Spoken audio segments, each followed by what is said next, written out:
انا ما صنعتش بطولات ولا ابو تريكه صنع بطولات، احنا جيلنا كله صنع بطولات، ولا حسن شحاته صنع بطولات، احنا كلنا السبب في ان احنا نعمل الانجازات دي ونعمل التاريخ ده.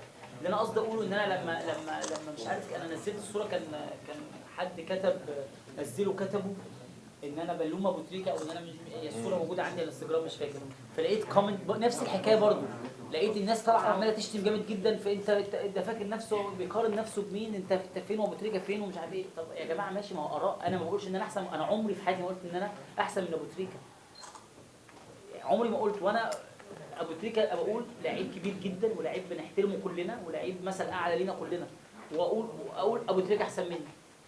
مش عيب ان الانسان يقول ان فلان احسن مني.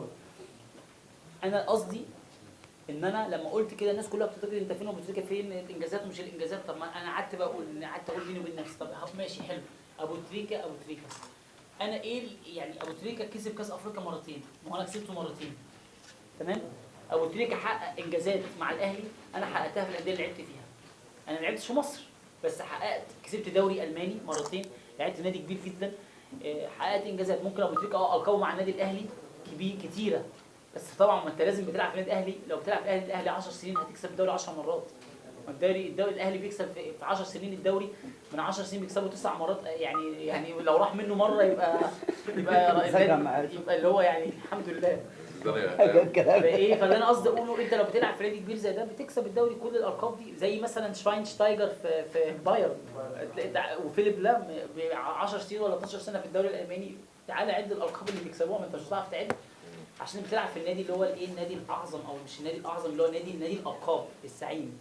فاللي انا قصدي اقوله انجازات ابو تريكه مع المنتخب يعني نفس انجازاتي، جاب اهداف اكتر مني، هو جاب اهداف اكتر مني، انا لعيب كبير، انا جبت اهداف، انا برضو لعيب، يعني لعيب عملت اسمي وعملت انجازاتي وعملت تاريخي.